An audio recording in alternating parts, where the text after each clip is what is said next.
Bambancin namiji da mace wajen tunani, soyayya da kuma ilimi. Jama'a assalamu alaikum. Barkanmu da sake haɗuwa a cikin wannan shiri na tunaninka kamanninka wanda ke zo muku daga Nabil Digital TV. Mun fara wannan shiri ne domin sauya tunanin al'umma. Domin daga lokacin da ka san waye kai, to tunaninka zai sauya. Daga nan kuma ka kama hanyar samun nasara a rayuwarka. A wannan lokaci za mu yi magana game da bambancin da ke tsakanin mace da namiji wajen tunani, soyayya da kuma ilimi. Domin kuwa akwai bambance-bambancen da ke tsakani wanda kowa ya kamata ya kula da shi domin ba da haƙƙi ga ɗan uwa. Na farko za mu fara da tunani, wato ta ɓangaren tunani, hanyar yanke hukunci. Namiji yana nazari da tunani da kuma hangen nesa da tunani yadda za a samu mafita a dukkan lokacin da wani abu ya faru idan yana son ya yanke hukunci. Mace kuwa tana yanke hukunci ne da alamar motsin rai, ma'ana abin da ya fi zo mata a rai to da shi take yanke hukunci a lokaci ɗaya. Wadda Allah ya ba wa basirar kuma yin shawara, to mafi yawanci daga cikinsu sukan ɗauki shawara ne wadda ta zo daidai da ra'ayinsu, wato alamar motsin rai. Da wannan ne ya sa maza dole ya kamata ku kasance masu haƙuri, domin za ka iya daɗewa kana kyautata ma mace ko kana mata wani abu, amma a lokaci ɗaya idan ka ɓanna mata rai to ba lallai ta iya sarrafa fushinta ba, saboda tana yawan yanke hukunci ne da abin da zuciyarta take raya mata a daidai wannan lokacin. Da wannan dalilin ne ya sa Allah ya tsara wato saki a hannun namiji ba mace ba. Domin idan mun lura a yanzu za mu ga akwai ƙungiyar zaurawa wanda nakan ce da a ce watakila saki a hannun mata yake, to da yanzu an samu Zaurawa State, wato jihar Zaurawa. Hakan yana nuna cewa kenan akwai bambancin tunani ta fannin yanke hukunci tsakanin namiji da mace. Sai na biyu, fahimtar matsaloli. Shi namiji idan har akwai wata matsala yakan yi ƙoƙari ya ainihin nemo magani da kuma mafita da yadda za a magance wannan matsalar. Mace kuma buƙatar ta shine ka saurare ta, ka fahimce ta game da matsalar da take fama da ita ko kuma ta zo da ita. In dai za ka saurare ta, ka fahimce ta, ka bata magana mai daɗi, to ko da ba a yi maganin wannan matsalar ba, ita gare ta ya wadatar. Wannan yana ɗaya daga cikin bambancin. Sai na uku shine mayar da hankali. Namiji yana iya mayar da hankali kan abu guda, abin da muke ce ma one track mind. Yana da tarin abubuwa da yawa, amma sai ya mai da hankali kan abu guda har sai ya cimma nasara sannan ya dawo kan saura. Mace kuma za ta iya haɗa abubuwa da yawa a lokuta da yawa, abinda muke ce ma multitasking.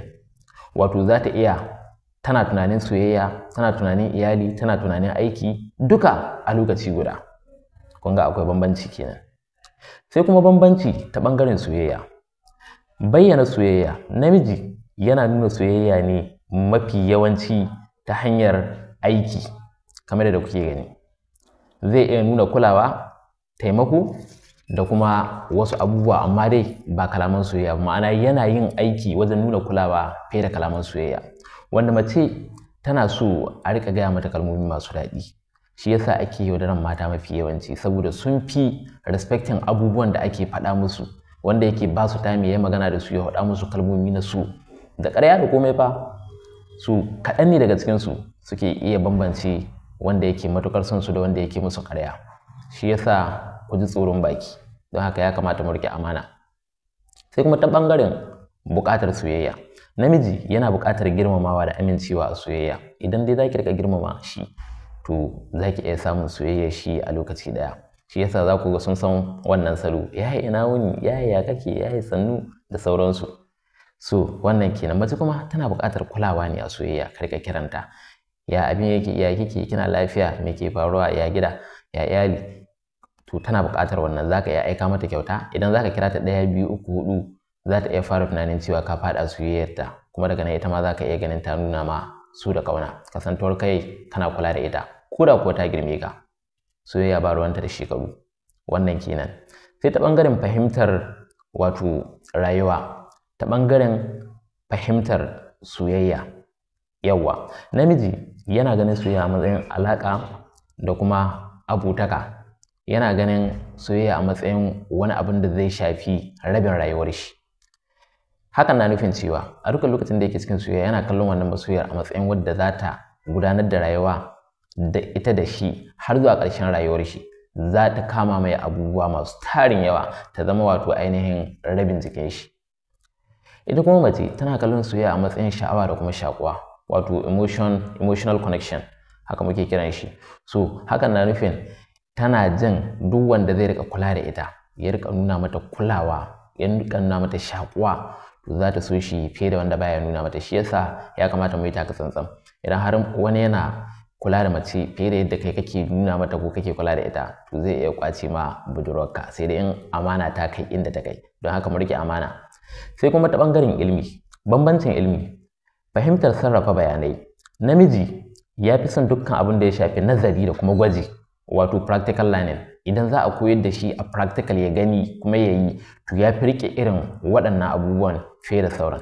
Saɓanin mata sun fi rike wato abin da ya shafi tunani da kuma jin zuciya, wato abin da ya shafi motsin rai. Shi yasa idan za a koyar da su abu sun fi buƙatar misalai da kuma abin da ya shafi labarai.